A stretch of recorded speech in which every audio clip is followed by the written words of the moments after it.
So, good morning, everyone. So, welcome to the GIAN course, the uh, GIAN course of Crystal Engineering, which is held by the IIT Bhilai. And we also thank Professor Vittal for visiting us during this course and giving this course to us. And he is the emerite professor at National Institute of Singapore. And actually, he has so many awards and many things. I don't want to go into complete details of it. Rather, I will give you a couple of important ones and recent ones. Specifically, like he recently received a gold medal from Toronto International Invention in Competition, actually, and he's also received a lectureship award from Japanese Photochemistry Association, and he was a CSR medal from India, and also like he was awarded the Outstanding Researcher Award from in US, which is like I know that most of you are aware, like it's top 10. Like if you look into Department of Chemistry, it's a top 10 of the world. So this is one of the most eminent department in the world, actually, especially if you look into like its ranking and its publications and the quality of publications and everything. And he is also a fellow of Royal Society of Chemistry, and as well as like just want to inform you like how good he is in the research. His HNS is more than 80, and with the publications of more than 500. You can imagine, and most of them are in the highly reputed journals such as like Angawante, JAX, and Nature Journals and Natures, and so on. So, with this, I would like to thank you, and please welcome you onto the diet. Yeah. Thank you very much, Professor Medishetty.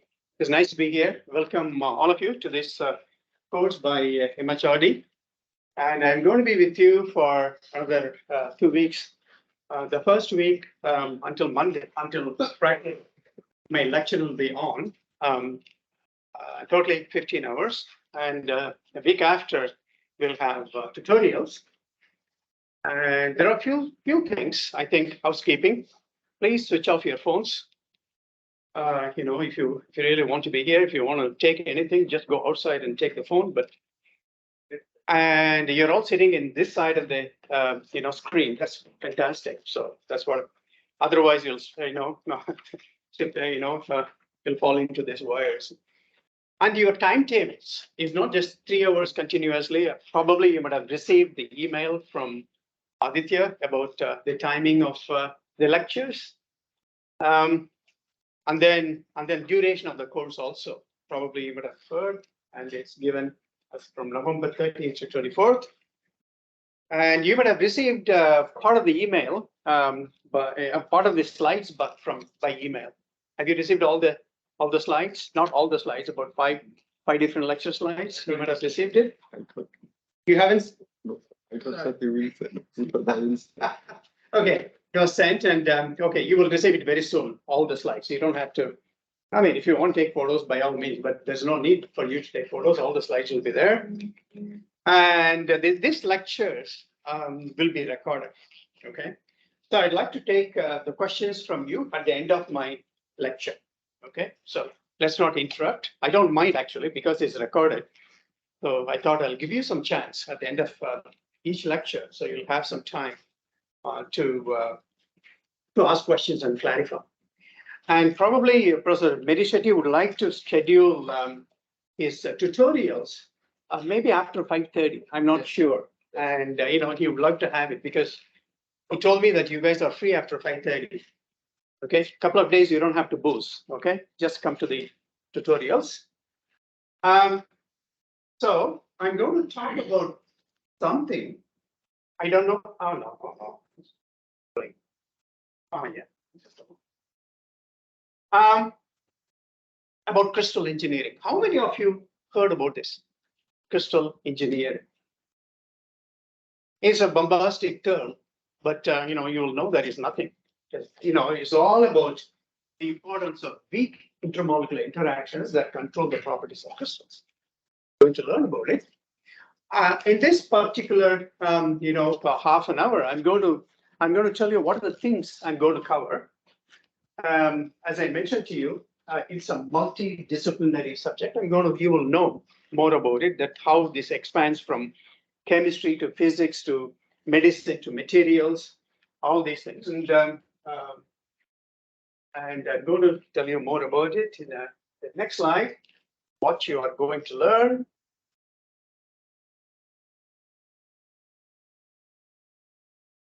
Yeah, okay. So this provides, I think, as I mentioned to you, we talk about supramolecular interactions, okay, or intermolecular interactions in the context of crystal packing. Mostly for organic compounds, they are held by all these weak interactions, and how you can find out what kind of intermolecular interactions they have, how it controls everything, controls the physical and chemical properties, and how this can be useful in your research area. Whatever you are doing, you'll see that there's a connection.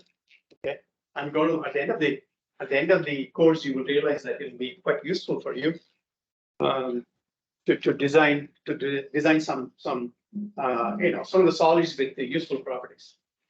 So in a nutshell, you'll be able to understand the influence of weak interactions in the solid state, able to correlate. This is what we want to drive at, but I don't know how successful we are so far in the research area. Structure, property, function relationship. This is what we want to do it. How the structure is related to the property and its function. I'm able to apply the knowledge to different fields. I will cover it in this particular one, including pharmaceutical drugs, MOFs, and other materials. Okay, so you should be able to critically evaluate the factors influencing the crystal packing. And this I'm not going to cover a lot. Familiarize with data mining. I'm not going to touch upon because of the time constraint. The retrieval methods, databases, visualizing, but I'll talk about it, very briefly. And then simplify the description of the complicated structures in terms of inorganic structures. You will appreciate, how an organic compound can be described in terms of simple inorganic structures, and thermodynamics and kinetics that are involved in the formation. How it drives the design principles. So these are the things. It has got some applications which you are going to talk about it. And for this particular course, I'm going to use this as the basic textbook, and this is the only textbook so far available. Although this is more than 11 or 12 years old, we published in 2011. Still, it is valid because I'm going to talk to you only the basics. Some applications I'm going to touch upon. I'm going to take examples from the literature. Basically, some of the resources I put it in, and chapters and everything. Actually, I'm trying to get hard copies. I'm not sure whether I'll be getting it. I've been talking to the World Scientific to get some books here for you guys to have it. Okay, this is of course based on the book. I just classified into 6 chapters. One is intermolecular interactions and different types of intermolecular interactions. Next one is design strategies and crystallization, which is very, very important, and crystal growth, polymorphism, and multi-component molecular crystals. This is all for the drug design. And finally, coordination polymers or MOFs. And what I will do, I'm going to push this, coordination polymer or MOFs. I came to know that many of you are interested in, this MOFs and applications. So I'm going to push this after I discussed about the crystal design strategies. I'm going to jump into the last MOFs and then back to the other things later. Okay. What are the reading materials that are available? I had given a bunch of literature, books, especially textbooks that are available so far. I haven't updated for the past 2-3 years, but here, as you see here, there are plenty of reading materials for crystal engineering and a lot of books. And probably you may find many recent ones after 2017. I don't know. I haven't updated. And also books on MOFs. There are plenty. Okay.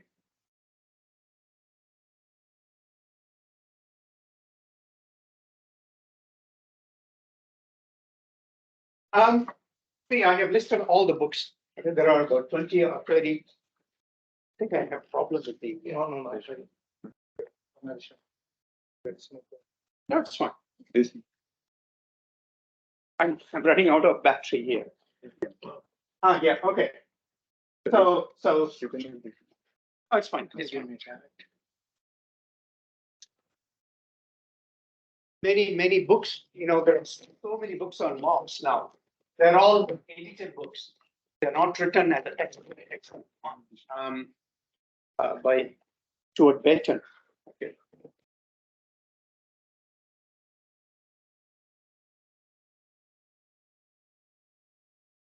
Yep. So this is the one that's a real textbook written, okay, by Stuart Benton.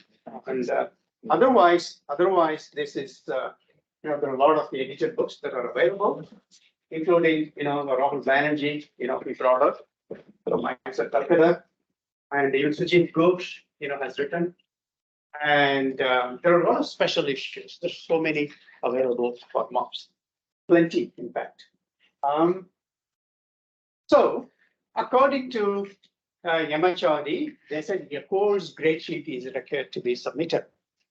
That doesn't mean that, I'm going to grade you and I'm going to give you, don't worry about it. I'm not very sure of it, but one of the requirements is we need to submit some grade. So, we are going to have class participation, especially at the end of the lecture and during tutorials, and that carries 20%. And then assignments, I plan to give it to you on Friday, and you'll have a couple of days to work on it. And by then I cover everything. So you'll have plenty of time to work on some of the questions I've given to you. You can submit on Monday morning and quiz on 17th. Okay, so Friday itself, an interactive quiz on the last day of the tutorial. Sorry, it may not be on 17th. It should be on 24th or something, or before next, week after. So this can be replaced by MC, like MCQ kind of thing. It should be very simple. We are not going to judge based on, how you wrote, but we need to submit something to that. And all of you will receive a participation certificate, as again required by MHRD. So far, if you have any questions on the assessment, don't worry about the assessment. GIAN is not going to be affected. So anything else regarding this, let me know. Otherwise, I move on to the next slide. Next, that's all about it. Yep. But two. You have any questions so far? Do you follow my accent? No problem at all. Okay. Okay.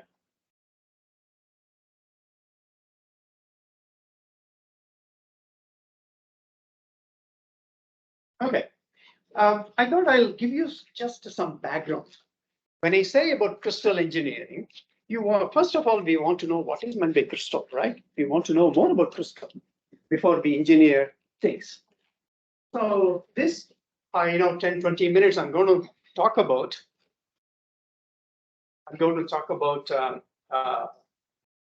some background about crystals. They're all familiar. They can't see the slide. Okay, they're all familiar with some of the crystals, like that we use every day: salt, sugar. Okay, they're all crystalline in nature. Okay, so apart from that, there are more to it, and mostly ladies knows more about it because some of them are gemstones and precious stones. They're all crystalline in nature. Okay, well, for various reasons, these crystals are important. One is aesthetic beauty, nice to look at. Economy, okay, and if you earn more money if you have it, money. Commercial values, science and technology for research. Okay, research, health. Okay, a lot of crystals are useful for, and then art, history, and natural resources. I can talk about it because I used to give a different one on gemstones and precious stones, a separate course, but I don't have time to go through it. But, according to Marilyn Monroe, diamonds are girl's best friend. Okay, so for men, the best way to get into men's heart is through stomach. Okay, as long as you give them some good food, girls, same thing. If you want to get girls' love, you need to have diamonds. Okay, but guys, you have to get diamonds anyway. So I've shown some of the diamonds here, some of the precious stones and very nice looking ones here from the literature, from the websites. See what they have in common. If you take a look at it, color. It's very nice to look at it. Glitter, luster, polished surfaces, sharp edges, perfect planes. These are all common feature of any crystal, including sodium chloride and sucrose, of course. Of course.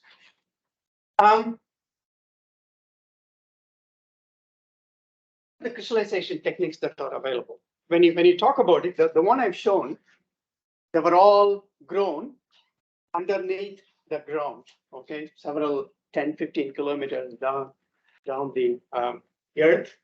And then it's grown over million or even billions of years. If you take a diamond from a diamond that is a minimum 10 million years old.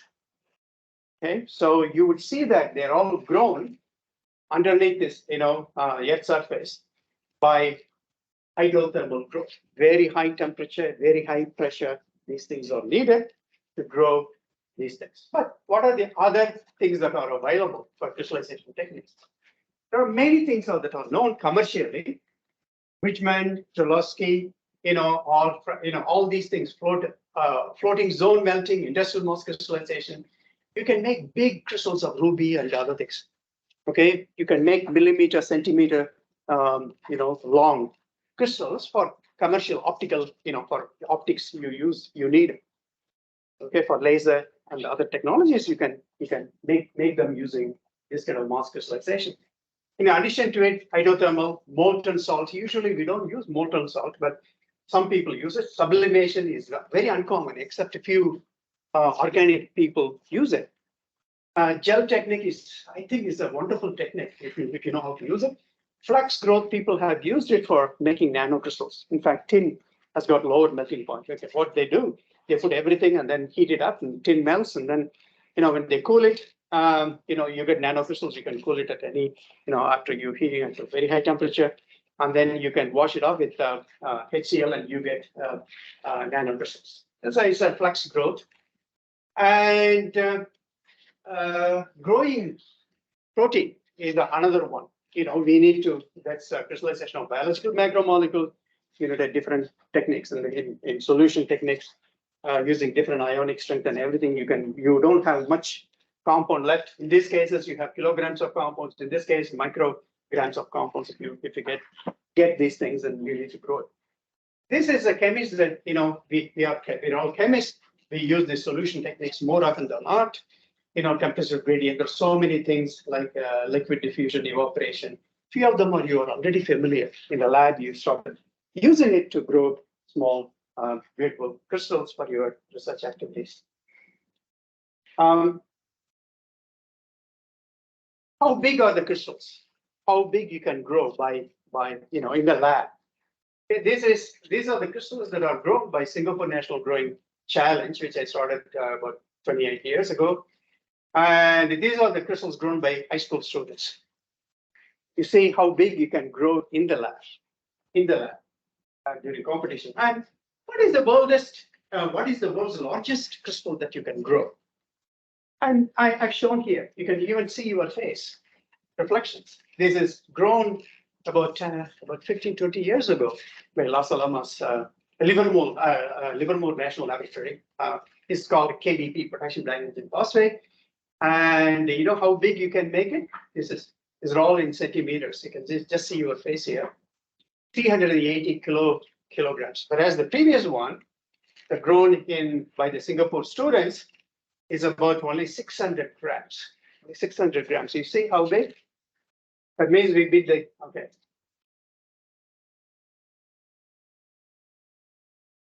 Yeah. Okay, you see how big it is? That means we can beat the nature. How about the nature? All the precious stones I've shown only really small. That's not true.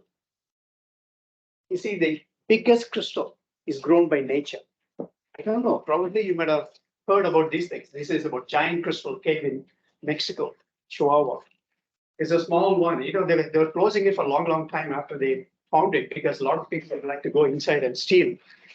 And initially, when they find out, it's actually about 1,000 feet below the ground.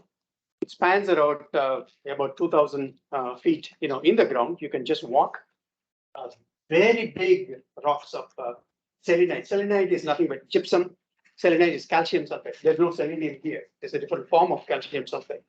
Okay, so they found it. Initially, it was covered by water, hot water, at 60 degrees boiling. You can't even enter. They need to pump out everything to get in. Even you can't just like that walk in, because you have to maintain some. You have to keep some water at boiling at 60, not boiling. It's heated up at 60. Then you can preserve all these single crystals, big single crystals. Look at the size of it: 4 meters diameters and 11 meters long. You can just walk on it. 55 tons. Okay, 55 tons. Okay, so you can also make really biggest crystal. The question comes here: after all these small and big crystals, even if you can make it really small, one is nano. That also we can make it, and nature also made it. I'm not going into the details of it. What is inside a crystal? This is the question. You all know what is inside a crystal? How crystal? What is it? What is a crystal? It's a solid material. Yes, of course, it's a solid material. It has molecules, ions, or atoms. Okay, that are arranged in an orderly repeating pattern. Orderly arrangements of atoms or molecules or ions are responsible for this crystalline nature of these materials. Whereas amorphous, you might have studied all these things, like polymeric materials. The scientific study is called crystallography. We all know. So a typical sodium chloride structure that you study maybe in your high school, I don't know, or in your college. What will happen if you have a nice looking crystal? If you enlarge it by 1 millionth of its size, so you started seeing the packing of molecules like this. And then if you blow things up another 10 to 20 times, you started seeing the atoms that are connected to each other, forming molecules. Okay, so how do you find out the crystal structure, or how the atoms are connected to each other to form molecules? How these molecules are packed in the crystal? This is called the X-ray crystallography. The subject is called X-ray crystallography, and it deals with crystal and molecular structures by single crystal X-ray diffraction methods. Nowadays, there are so many other techniques that are available to determine its structures. I'm going to talk about it later. But this is the traditional way of getting the three-dimensional structures of molecules in the solids, in the crystals.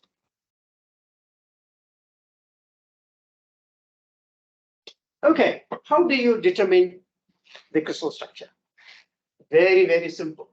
What you need is a single crystal. Single crystal, the size, approximately I just put in as 0.2.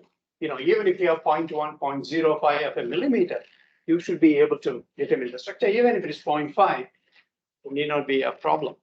It depends on how good it scatters. That matters. A typical diffractor mirror is shown here. I think I believe that you guys are going to get one in the near future. And this is called goniometer. This is where you put the crystal. And this is the sealed tube and the X-ray tube. And then this is the collimator. And then the crystal, the X-ray strikes the crystal and scattered, they diffracted. And this is the CCD, detector. And this is the cooling device, and it blows, nitrogen or helium or whatever, just to cool this crystal. And you can watch the crystal using this microscope. This is what's schematically shown here. X-ray source is a direct beam coming here, strikes the crystal, started diffracting. You started getting, just measure the intensity and the position, at different places. What happens? You see how much X-rays are scattered. For example, if you have intensity of about 1,000 numbers, how many will be scattered here? Can you take a guess? I mean, it depends on the kind of elements that is present in the crystal. If you have if you have organic compounds or even MOFs, lighter with the lighter elements, so 80% of the rays will just pass through it. You have to catch it using lead. Because everything will pass through, only 15 to 20% will be scattered. Whereas if you have lead compound, it absorbs most of it. Okay, about 50-60% because it's really small. So it will pass through. The rest of the beam will pass through. So what you do after this, you collect the data, intensity data at different positions. This is what you do. I'm going to teach the whole crystallography in one slide. Okay, this is what you do. What are the steps involved in crystallography? Take the single crystal. I already told you, where the crystals are mounted here. One crystal is enough. So with the help of diffractometer, you get this diffraction pattern. This diffraction pattern is not nice to look at it. Whatever you learn from your solid state chemistry or crystal chemistry, which is not really nice, but you need to process the data. When you process the data, you can nicely arrange, and it's all you account for all kinds of errors and everything. You try to change into HKLs. You can measure the intensity positions, HKL, 111, 112, or 001, 001, 2, 3, 4, all these things. What you do, you put in terms of number here, HKL, intensity, the error involved in the intensity. These are HKL values, and then sigma and intensity. This is the real intensity that you see in terms of numbers. So once you get it, you take it out and put it in a software, and then you solve and refine it, you get the molecular structure. That's all. Okay. So once you have it, then you can see how the molecules are packed in the crystal structure and what kind of interaction based on what atoms are involved. Okay. And then you can do quite a lot about it. This is the first step anyway to know about the crystal structures, and then you'll know more about intermolecular interactions or supramolecular interactions. I have listed the number of Nobel Prize that have been awarded in the field of crystallography, whether it is X structures, function, or X-rays, neutron, everything connected to that, right from the first Nobel Prize that was given for the discovery of X-rays up to 2021. I'm not sure whether I have updated everything, but I tried. So this is the only field where maximum number of Nobel Prize have been awarded. Okay, so this is very, very important, directly and indirectly, whether it is solving proteins or genome editing, everything involves this crystal structure.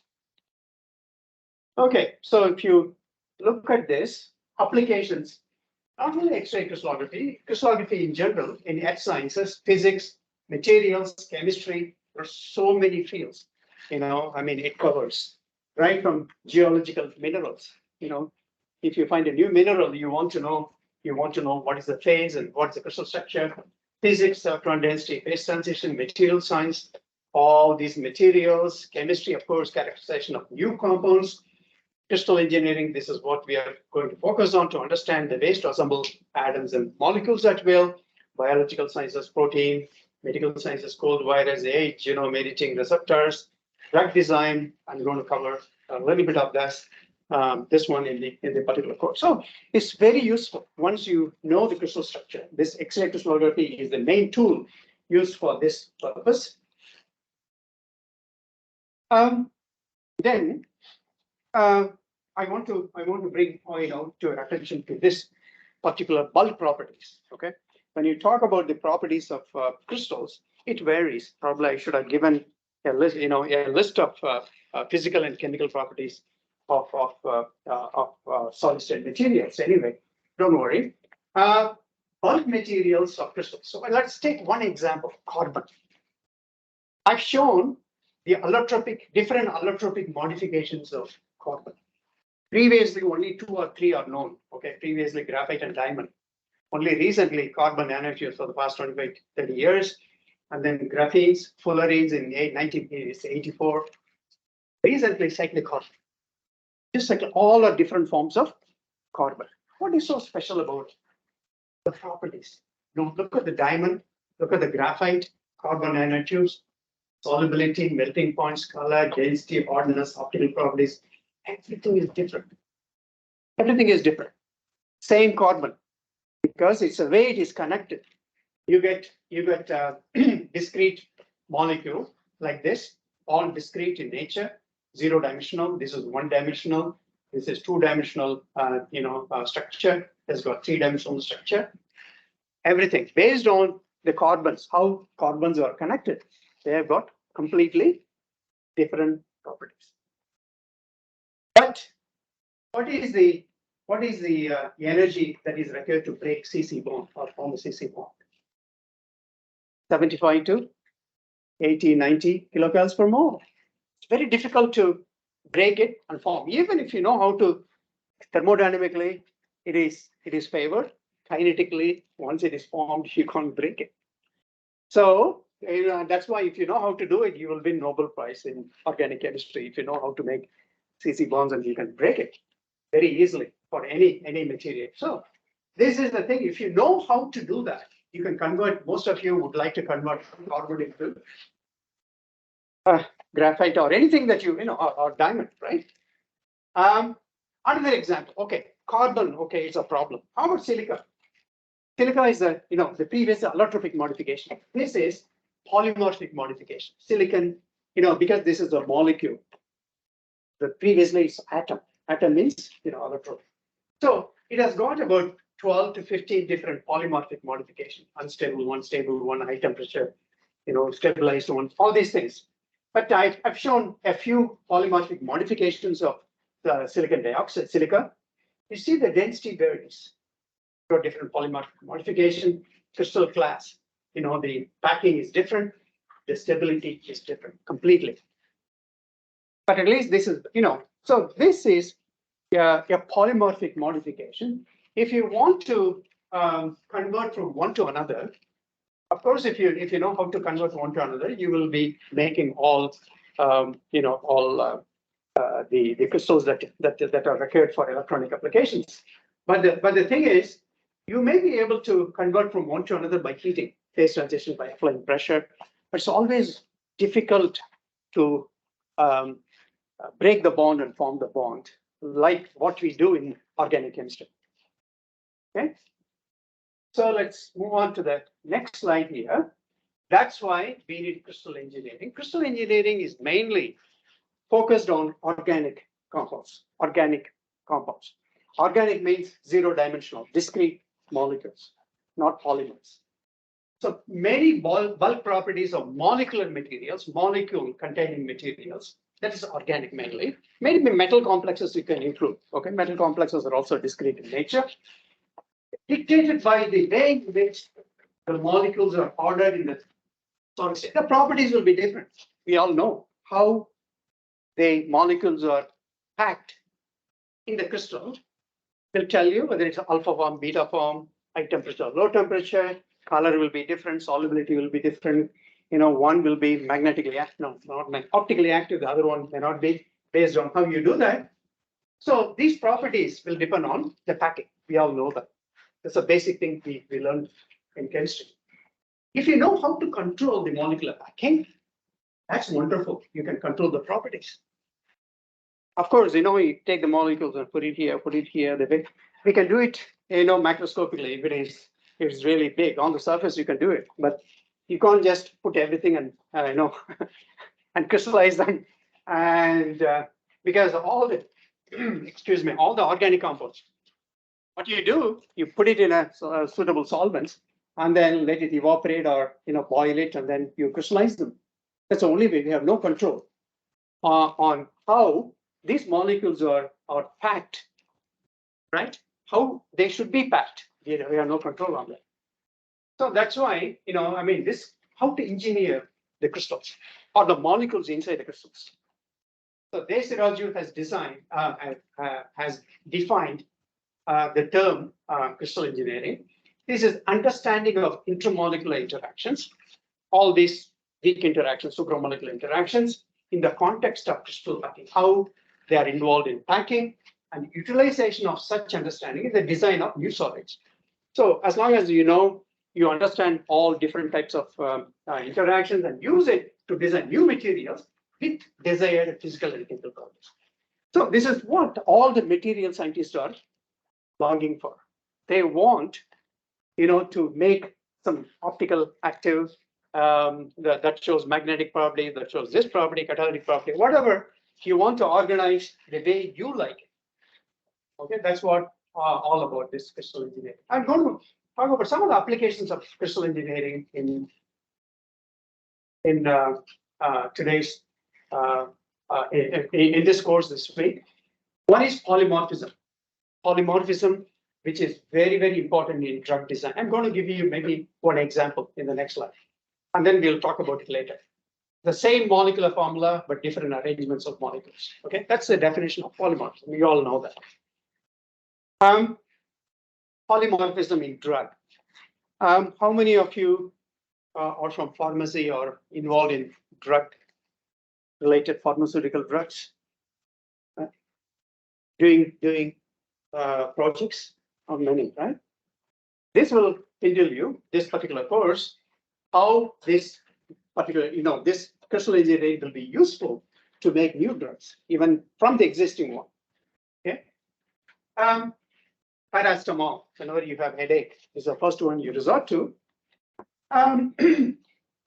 You know that it has got two different forms. One form, you should be able to make tablets. The other form is powder. You cannot make it into, even if you press very hard, it brittles, it goes into pieces. So which one you want to use it? You want to use that you can compress them to make tablets. It's called tabletability. We are going to talk about it later. So tablets, paracetamol. So that is very, very important. You should be able to, do all this kind of thing. Solubilities. Most of the time we don't worry about it. The organic people, especially working in pharmaceutical industries, once they got the new drug, they are quite excited. Okay, I can bring it to the market immediately. But the problem is it is not soluble. If you have to dissolve it in benzene, can you give it in benzene? Or if you can, dissolve it, okay, in biological environment, so aqueous solution or something.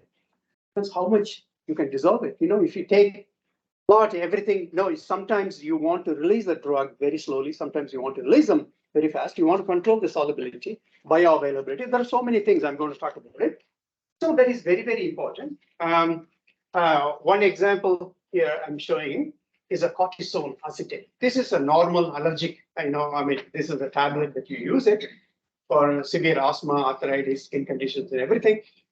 When you're trying to make it in the lab, it exists in 5 different polymers. And if you don't know, if you're not aware of what is required in the pharmaceutical industries, you can't bring any one of this and use it, because only one form is useful. The other forms you need to throw it away. So that is very, very important.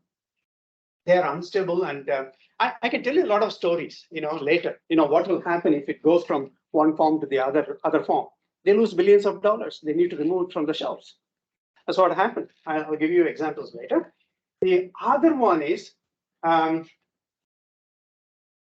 carbamazepine. This is again used for epileptic seizures and nerve pain. This is grown in, you can grow in different solvents, but it gives you different forms. So the form that you use for medical purposes is different. In the lab, if you can make it, you can't just like that take it. Better, some of the things, you think that you can make it in the lab and take it. Please don't do that, even if it is very pure.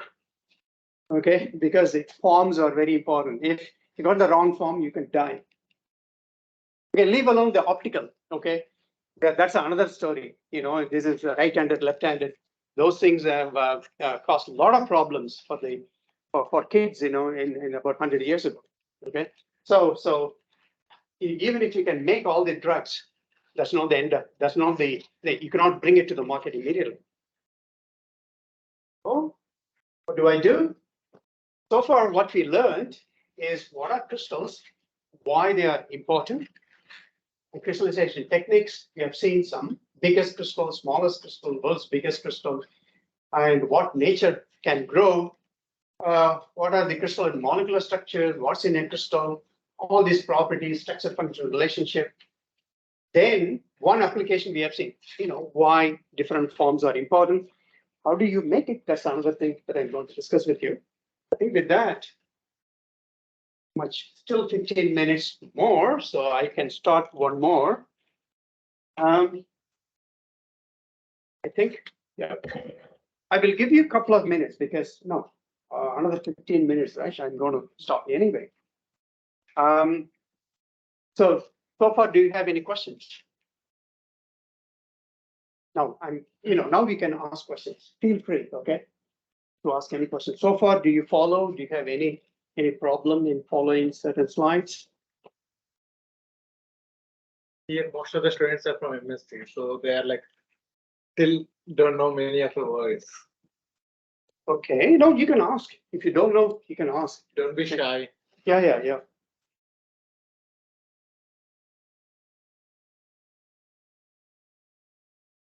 Okay, what I will do, I'm supposed to talk for 1 hour, 1 hour, but still we have 15 more minutes.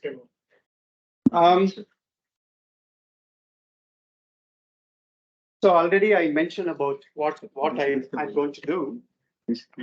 I'm going to divide my lectures into 6 portions.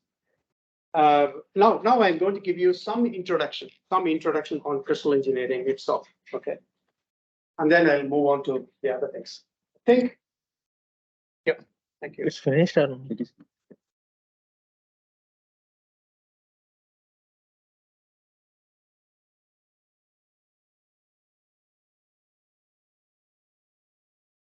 just a moment. It's fine. Yeah.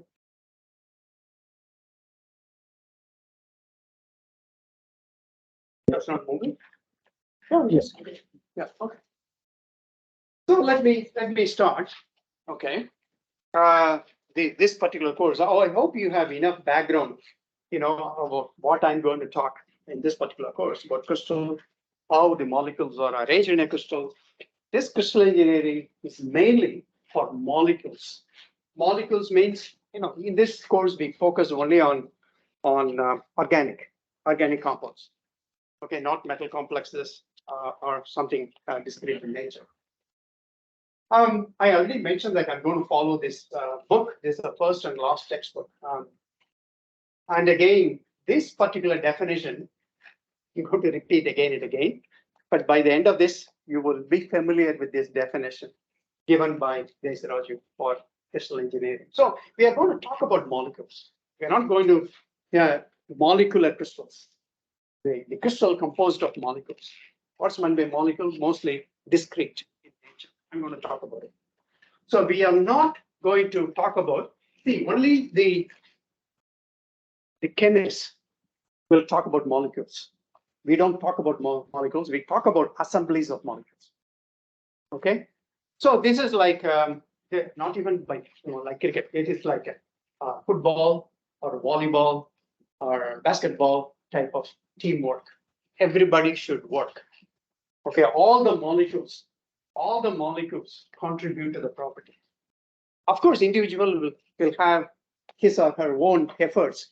I mean, cricket is a different thing. Okay, if you're a batsman, you have all the things to perform individually. But soccer and all, you can't do it unless few guys can take the ball until the end, which is not always possible. But this is about teamwork of molecules here. What we are, this is the difference between a chemist and a crystal engineer. Chemists will think about only molecules, molecular properties. At the most, what we do, we just determine the melting point to characterize. After that, we don't care about it. We always dissolve it in solution and record all the properties like NMR. So molecule is paramount in chemistry, as I mentioned. We are all interested because molecular properties are very, very important, and that's close to our heart. But we talk about assembly of molecules, how the molecules associate with each other in the solid. That's what we are going to see. And why in specific ways. I don't know whether you had a chance to take a look at the crystal structures. of molecular crystals. How, for example, aspirin or sucrose, are packed in the crystal. They always arrange in a specific way. Did you ever wonder, why can't we change the way they are arranged? Can you change it? Why it is arranged in a specific way? This crystal engineering teaches how to bring molecules together exactly. I don't know whether we achieved it. This is our purpose. Now we want to make it in such a way so that, okay, this will give rise to this particular property. Okay, so a crystal is a very precise and specific type of molecular assembly. Okay, and yes, this is different. These molecular assemblies are different from non-molecular crystals. I don't know whether you are familiar with non-molecular crystals. Molecular crystals, I already mentioned to you, consist of molecules. Mostly we are talking about organic. It could be metal complexes. We are not including that one here. Sucrose, aspirin, they're all organic compounds, discrete. Okay, how about sodium chloride? Ionic compound, electrostatic. Okay, this is a non-molecular, this is not discrete, sodium chloride. Zinc sulfide, for example, if you look at the structure, it is cubic, hexagonal, sphalerite, all three-dimensional, right? So we call it non-molecular. So they also form in a precise way, okay, just like any other crystal. But the only thing is, you have no control how to pack in a different way. But of course, we know 3 different polymorphic modifications. There's one more that is available. There are 4 different forms of zinc sulfide that are known. But it's by, of course, over if you need to work over 100, 150, 200 years, probably you ended up getting a new form of this. But it's very difficult to precisely pack the way we want it. Okay, they're all, whatever you got, you just take it out and you publish. All right. So why we are interested in molecular crystals? Why we are interested in molecular crystals? We always talk about weak interactions, right? Weak interactions. Why weak interactions are very, very important? Weak interactions are like punctuations. Okay, so although the molecule, is composed of atoms connected by covalent bonds, you also have other weak interactions that are holding the whole, all the molecules together through supramolecular interactions and other, hydrogen bonding, van der Waals, pi interaction. There are so many. Those things are also important. I compare, these weak interactions to this particular sentence, okay, just to highlight. Then you have a sentence like, a woman without her man is nothing. What's the meaning of it? You can interpret it in any way. Male students will write, like, put a comma, a woman without her man is nothing. Now the meaning is different. So now female students will say, a woman without her man is nothing. See, it's the same sentence. It's the same molecule. Same molecule. The way you arrange them, the property is different. Here, the same sentence. The way you arranged, take punctuations. That's very big. You think that it's not important, punctuations. But here, look at it. The meaning is completely different. So that's what the crystal engineering is all about. Weak interactions are important. That's what I want to stress. Same thing. Nowhere, now here. So how you write with space and without space? Again, meaning is different completely. Right? Okay. What is crystal? You all know. Okay. But anyway, for completion, I'm going to go through. I know you guys know very well all these definitions. It's a solid form. It's all external shape, determined by the molecular arrangements. or vice versa also, the manifestation of mutual recognition, okay, fine. Enthalpy factor. Most of the time, the energy is down to minimum. Entropy completely vanishes. Only for gases, entropy takes over. Is for energy, enthalpy factor. More negative, of course, more negative for this. Act more efficiently than liquid and solid, gases. Definite melting point, all these things gives discrete X-ray diffraction. That's the definition. Crystal structure I defined it. It's arrangements, and how the molecules are arranged, and usually they are arranged in a highly periodic arrangements. Internal arrangements is highly orderly manner. What's going to be crystal engineering? Again, you want to know what are the interactions that bind these molecules together, so that you analyze and then find out whether it will be useful to design new solids using the same molecule. Of course, you can control the properties. So I give examples for those things, hydrogen bonds and all different kinds of bonds, and you can make salts. Sometimes hydrogen bonds, when it's transferred, it forms molecular salt, or it can be a co-crystal, something like this we are going to see. So we know the definitions of all these things. Crystal and crystal structure and crystal engineering.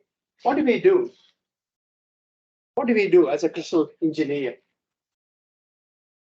I think sometimes I may be repeating whatever I said before, but I know that I'm repeating. For many of you, this is the first time you are hearing. So if I tell you 5-6 times, then at least once you will go to your mind, you don't forget it. So molecular crystals have interesting physical and chemical properties. Of course, I'm going to tell you, with the example of pharmaceutical drugs and even explosives, I'm going to talk about it.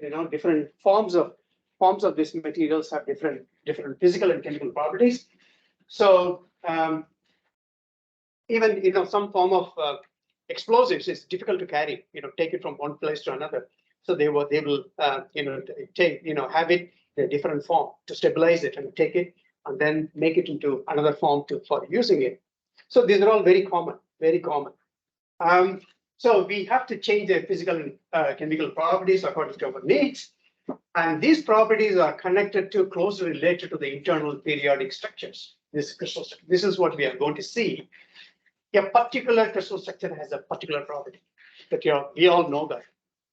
You cannot change that. And design in a design a particular crystal where molecules are assembled in a particular way. This is a question we are asking. I'm going to give you one example. What are the properties we are talking about? In fact, there are so many properties. I'm going to highlight only non-centrosymmetric crystals. If you can make non-centrosymmetric crystals, it has got so many applications, even organic, not necessarily, you go for lithium niobate or something. It's diagrammatically shown in here. So this particular one, see, this is a molecule. You arrange them. It's a centrosymmetric molecule. You all know what's meant by centrosymmetric? There's a center of inversion present. So if you align them, it aligned in a way or in one particular way. So there is a center of symmetry. When it is, dipole, it has got a permanent dipole. So you can arrange it in two different ways. This molecule is arranged this way, the other one, so it's centrosymmetric. If it is aligned something like that, it's again the whole crystal structure is centrosymmetric. Whereas if you align them, they are all facing one direction, like these arrows. That will be non-centrosymmetric. These, if you know how to align the molecule in this way, that will show this kind of properties. Okay, so that is possible only in the end. Of course, it is possible in other cases also. Easier for organic, because organic molecules are discrete in nature. So if you align a permanent molecule with a permanent dipole in one particular nitro aniline kind of thing, align them in particular direction, it will give rise to all these kind of properties, right? So how do you make it to align them in a particular direction? That's another question. So some of the bulk properties are given here. So if you know how to how to modify this kind of alignment or the packing of molecules in the thing, you can change a lot of properties like chemical properties, stability. Some of them are very stable, some of them are not, up to 200 degrees, some of them are 300, some of them will decompose, spectroscopic. There's a reason. Chemical stability, reactivity, how reactive, photoreactive, thermally reactive, or it will decompose, tautomerism. This is very important for drug design. Change in color. The color also will change if it is a different form. Probably you would have come across. Physical, gas inclusion, and electrical.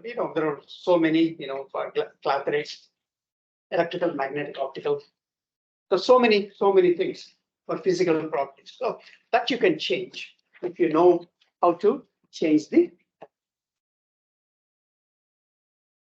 What does crystal engineers do? Okay, so with this is the last one. I'll stop. What do we do?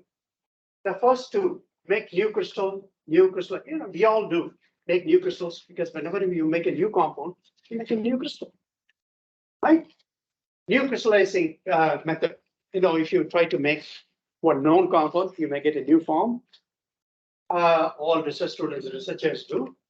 Determine the crystal structures. Of course, crystallographers will do it, but now it's a part of crystal engineers. This is very common, but the rest is something new. This is what crystal engineers do. Understand and analyze, these known crystal structures. What kind of interactions they have between the molecules. Utilize the understanding to design a crystal structure of a particular type. This is another thing. They go extra mile from what you know already. Extend it. Do the actual crystallization experiments, realize the pre-desired properties. All these things, this is what we do. How to control the packing and control the properties. Maybe with that, I will stop it.